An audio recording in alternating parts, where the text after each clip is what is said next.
Du continent, on la toucherait presque. Elle se tient là, à bout de bras. Pourtant, l'île de Kilwa-Kisiwani semble si lointaine. Elle nous invite à un voyage dans le temps. Pour y aller, il faut attendre que le vent se lève. Ces boutres sont le seul moyen pour l'atteindre. C'est la même histoire depuis des siècles.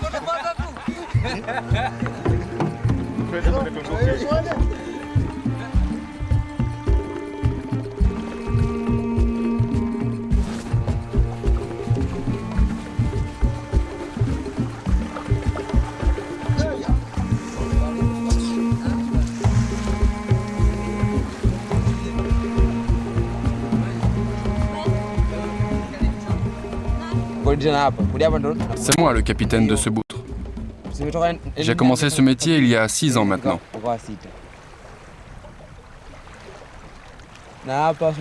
Mon travail, c'est de transporter les passagers. En moyenne, 50 personnes montent sur mon bateau chaque jour.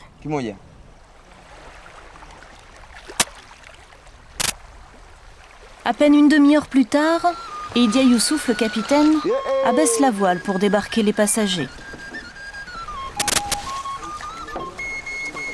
Sur cette île oubliée, il n'y a qu'un seul village. Et pour cette bourgade de 800 âmes, un simple port suffit. Ici, on débarque les pieds dans l'eau. Les boutres amarrées attendent leurs prochains clients. Entre ces bateaux et Kilwa, c'est une histoire d'amour qui vibre depuis bien des générations. La vie commence sur le rivage.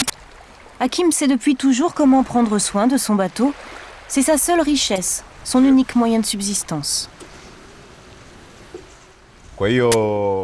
Nos ancêtres sont nés puis sont venus d'Arabie. Ils ont pris la mer sur ces boutres pour venir faire du commerce ici, en Afrique. Et comme ils sont arrivés avec ces bateaux, eh bien on s'est mis aussi à les utiliser. Tout notre mode de vie dépend de ces boutres. Sur l'île, tout le monde gagne sa vie grâce à cet héritage. Nous allons pêcher en mer, moi je récolte du sel, et c'est notre moyen de déplacement courant.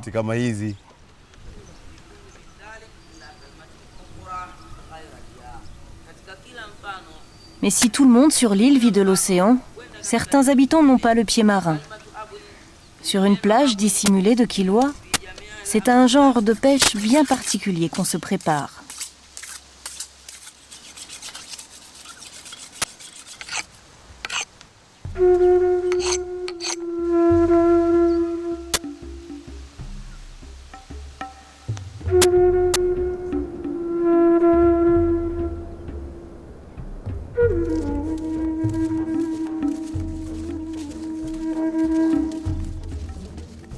C'est à marée basse que tout recommence.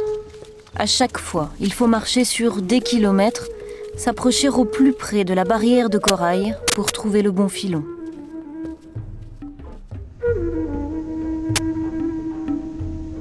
Sur l'île, Mansouri est le virtuose de la pêche aux cailloux. Il les ramasse avec une main de maître. Je ramasse ces pierres, puis je les mets dans des sacs. Toutes celles que vous voyez ici peuvent être utilisées. Mais moi, je choisis à chaque fois les plus beaux morceaux. Ainsi, je prends les pierres les plus blanches.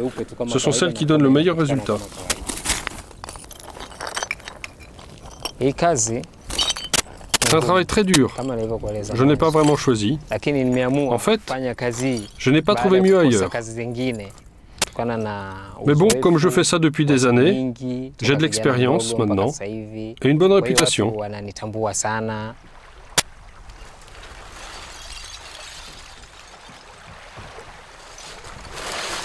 Ces cailloux biscornus, ce sont des petites pierres de corail mort. Mansouri et ses collègues en ramassent ainsi plusieurs tonnes chaque année pour obtenir de la chaux. Ils les entassent avant d'allumer un foyer en respectant des règles ancestrales.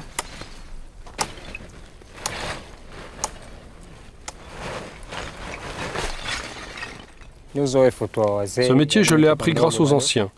Dans mon enfance, je les ai observés puis imités. C'est sur le tas que je m'en suis sorti. Petit à petit, ça entre. Au bout de quelques années, on arrive à un bon niveau.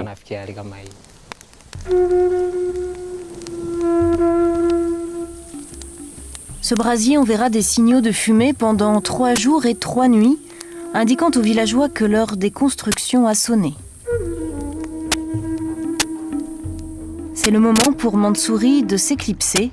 Son travail n'est pas fini, mais personne ne doit découvrir où il part.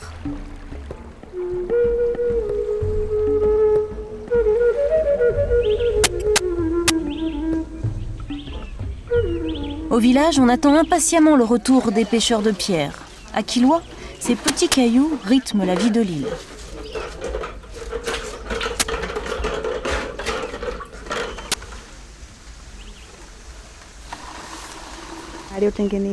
Ah, ce puits, bien sûr, il a été fait avec des pierres de corail et de la chaux, comme vous pouvez le voir.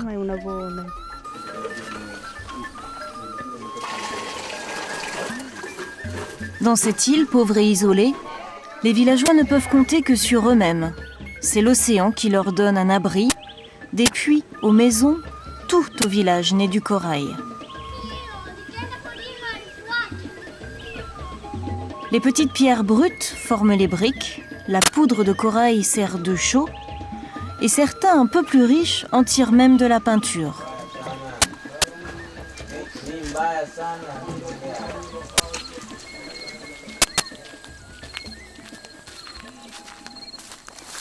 Maîtriser toutes les facettes du corail est devenue la passion d'Obidé.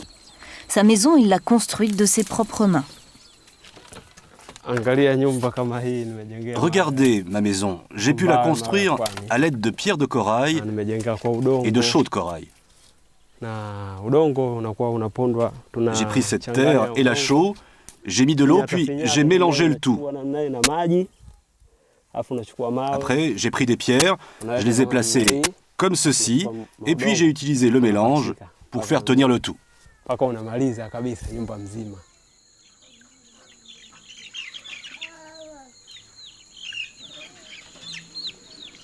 Mais Obidé n'a jamais appris à pêcher des cailloux. Lui ne sait qu'attraper des poissons. Et comme il est l'aîné, il doit subvenir aux besoins de sa famille. Alors plusieurs fois par semaine, il abandonne les siens dès la tombée de la nuit.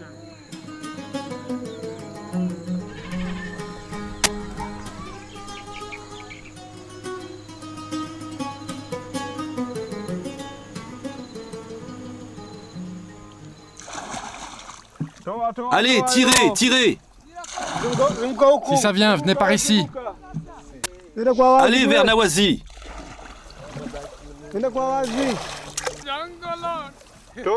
Tirez, tirez! Vous savez, ce métier de pêcheur, au fond, nous l'avons hérité de nos anciens. L'île étant entourée par la mer, dès la naissance, nous nous retrouvons au milieu de l'eau. Ça ne peut pas nous laisser indifférents. Dès qu'on est enfant, on tisse des liens avec l'océan et on se met à la pêche naturellement. Je sais le faire depuis toujours. C'est comme ça. Obidé et ses collègues lancent le filet 5 à 6 fois par nuit. Ils entourent les poissons et les crustacés, puis les effraient pour qu'ils se jettent dans les mailles.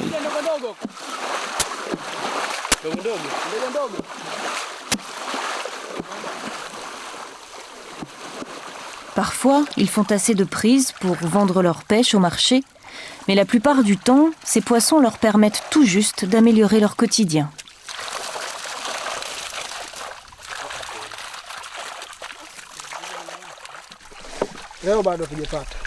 Aujourd'hui, on n'a pas fait une très bonne pêche.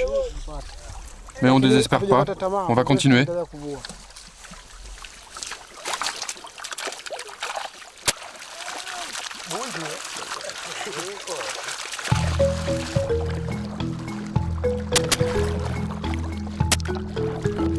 Il est 3 heures du matin, la marée devient trop haute pour poursuivre. C'est l'heure de rentrer.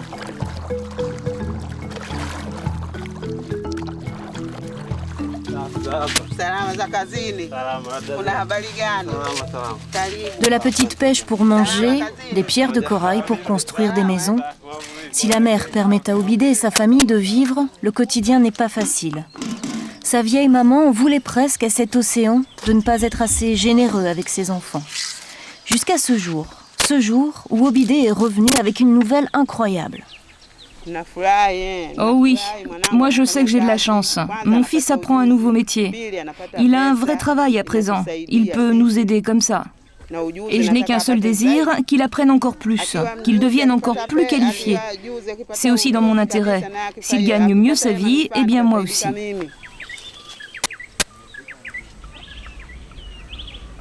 Le nouveau travail d'Obidé lui a changé la vie. Il lui permet d'assouvir sa passion pour les pierres de corail. D'ailleurs, aujourd'hui, il compte sur une livraison importante.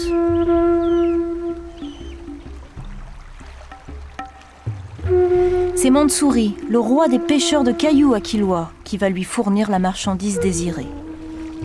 Mansouri, lassé de ne prendre que des petits cailloux, a décidé de partir à la pêche au gros, encore plus loin, au large. Là-bas, il sait qu'il peut trouver des pierres de corail bien plus importantes et plus rentables. Je travaille toujours seul. Comme ça, je suis tranquille et je me concentre sur ce que je dois faire. Ces pierres demandent une attention particulière. Il faut y aller avec discipline et méthode pour bien les choisir.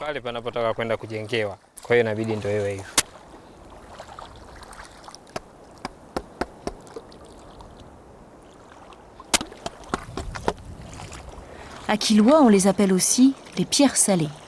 Seul Mansouri sait à quel endroit il faut les chercher. Il passe des heures à sonder l'océan pour trouver des coraux aux dimensions parfaites. Ça ne marche pas. Cette pierre est trop petite. Elle ne fera pas l'affaire. Par contre, regardez celle-ci.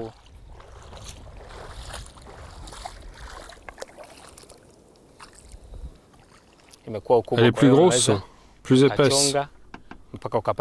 En la taillant, vous pouvez en faire ce que vous voulez. Oui, elle est vraiment bien celle-là.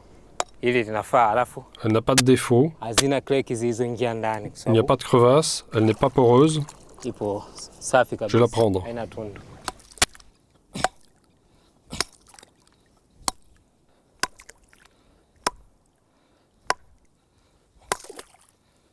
Parmi tous les coraux fossilisés, éparpillés sur les plages de Kilwa, Mansouri en extrait les plus beaux spécimens.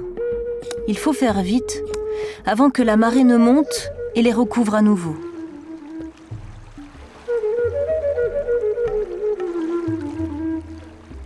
Sur le chantier, Obidé prend livraison de sa pierre, son travail peut commencer. Obidé en a bien conscience, il ne sera jamais pêcheur de petits ou de gros cailloux, mais aujourd'hui, lui, ces pierres de corail, il sait les tailler comme personne.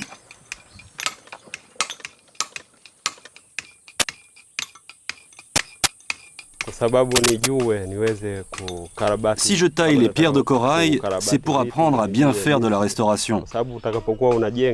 Quand vous vous mettez à la reconstruction, vous tombez toujours sur de vieilles pierres abîmées qu'il faut remplacer.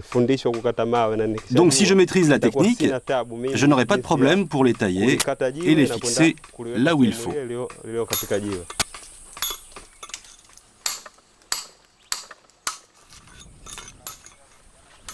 À Kilwa, les habitants, comme Obidé, savent encore construire leur maison avec du petit corail, mais ils ont oublié à quoi servent ces gros cailloux. Ces pierres imposantes, ce sont celles qu'utilisaient leurs ancêtres pour ériger des monuments. Aujourd'hui, les villageois ont une vaste ambition, faire renaître leur passé.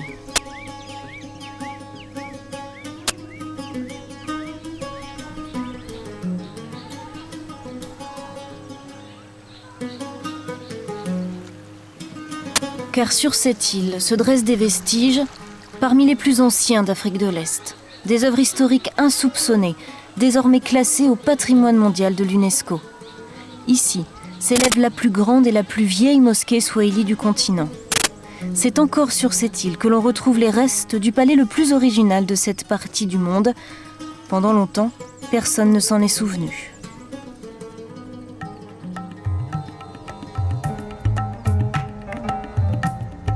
C'est au Moyen-Âge que des commerçants venus de la péninsule arabique arrivent en vue de la côte tanzanienne. Ils accostent avec leurs boutres sur l'île de Kilwa Kisiwani. Ce brassage entre arabes musulmans, africains puis indiens donne naissance à une culture unique, la civilisation swahili, encore présente sur toute la côte tanzanienne aujourd'hui. Pendant les siècles qui suivent, Kilwa devient l'une des îles les plus attractives de l'océan Indien. Son aura religieuse et son rôle commercial en font un point central des routes maritimes, bien plus important que Zanzibar.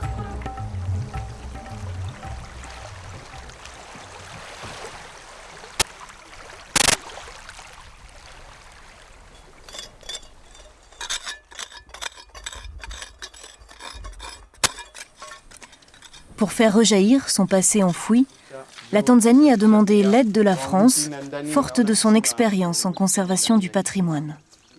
Un architecte supervise tous les travaux. Il porte un nom prédestiné. Il s'appelle Pierre. Leo hii imeisha kabisa. Sawa? Les Swahili, donc c'était des commerçants. Ici, ils importaient de l'ivoire, des peaux de léopard, des peaux de lion, des choses comme ça. Et ce qui a été le grand commerce de Kilwa, c'était l'or. Et sur toute la côte sud, donc le trafic d'or était sous le contrôle de Kilwa. Les apogées de Kilwa correspondent à des époques où on a besoin d'or. Par exemple, lorsqu'on change la monnaie or en Europe, ben ça correspond à une apogée de Kilwa. Lorsqu'il y a la grande peste en Europe, qui est la guerre de 100 ans, et ben ça correspond aussi à un déclin de Kilwa. Donc Kilwa, c'était une ville essentiellement qui vivait du commerce. Forts de leur richesse, les sultans érigent un palais somptueux. Ils innovent dans leur construction. Ainsi, ils bâtissent une piscine octogonale d'une architecture unique en Afrique à l'époque et avec vue sur l'océan Indien. Mais très vite, Kilwa perd le monopole du commerce de l'or. L'île décline et sombre dans l'oubli. Les habitants volent les pierres salées pour construire leurs maisons. Ils pillent leur propre histoire. Aujourd'hui, chaque coup porté sur le corail est un hommage aux anciens. Les habitants de Kilwa ne détruisent plus, ils bâtissent. C'est ainsi qu'Obidé recolle pierre par pierre son passé.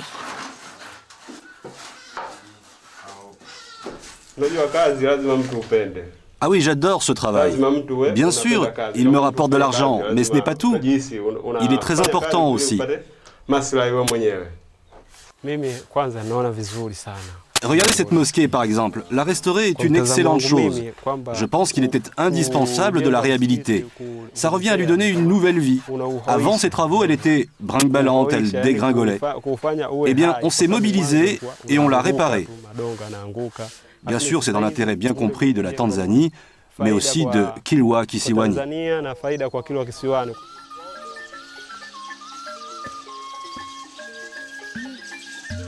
Pour la restauration, en tout, la Tanzanie a employé une centaine de personnes à Kilwa. Il était important de former les habitants de la région à prendre soin eux-mêmes de leur héritage.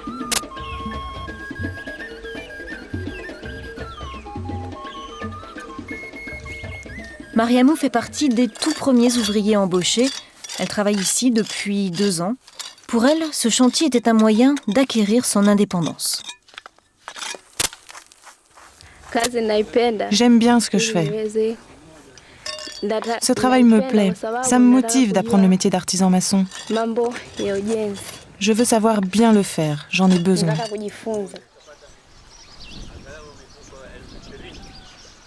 Cette restauration a donné un nouveau visage à Kilwa.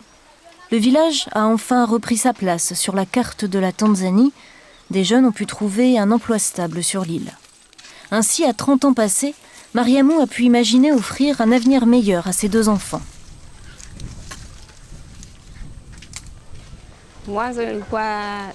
C'est sûr, ce que je gagne n'est pas à la hauteur de mes espérances. Mais le peu que j'ai obtenu jusqu'ici me permet d'envisager un futur plus intéressant. C'est comme ça que j'ai pu commencer le chantier de ma nouvelle maison.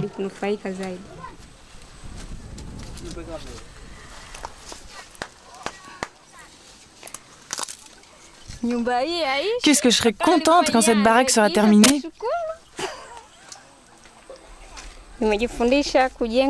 Avant de travailler sur le chantier, je ne savais pas faire tout ça. J'ai appris à construire grâce à la restauration des ruines.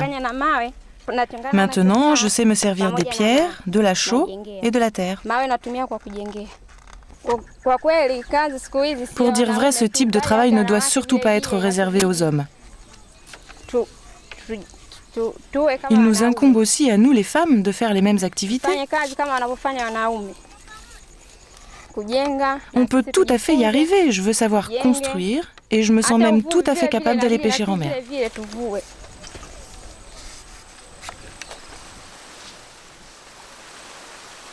Aujourd'hui, ce chantier de conservation touche à sa fin. Les monuments sont sauvés. Bientôt, Mariamou et les autres villageois devront arrêter leur travail sur les édifices. Mais les habitants de Kilwa nourrissent un nouvel espoir. Partout, ils font savoir que leur île abrite des merveilles historiques. Désormais, ils attendent des visiteurs.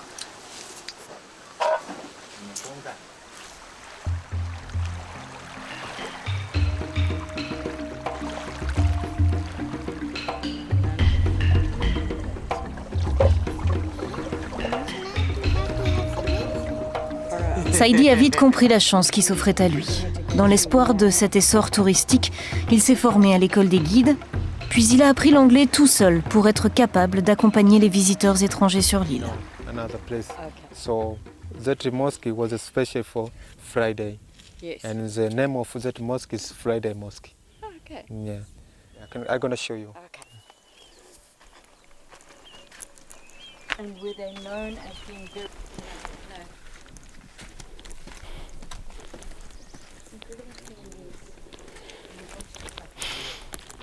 This was the swimming pool? Yes, this is the swimming pool. Yeah. And the design is coming from Persia. There are so many people that are going to introduce about Je pense qu'il y a tellement de gens qui parlent de Kilwa maintenant, make news, des gens qui nous font de la promotion et qui expliquent ce qu'il y a sur l'île. Du coup, de plus en plus de gens vont venir ici et ils vont adorer. There will be more people come Kilwa and I will love it. Et même si les responsables du projet partent, eh bien, on va quand même continuer à nettoyer le site. Même moi, je pourrais entretenir les ruines pour les touristes. Saïdi est le premier témoin des changements sur l'île. Auparavant, seule une poignée de visiteurs se déplaçaient chaque année à Kilwa.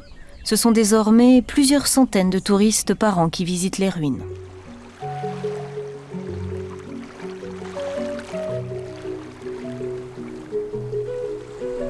Pour les Swahili de Kilwa, ces boutres représentaient la seule trace de leur passé. Les marchands arabes s'en étaient allés en les leur laissant en héritage.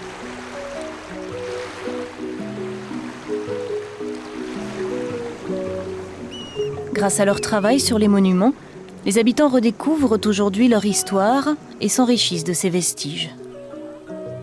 Certains espèrent même voir les traditions orales renaître. Derrière les pierres, la voix des anciens perce déjà.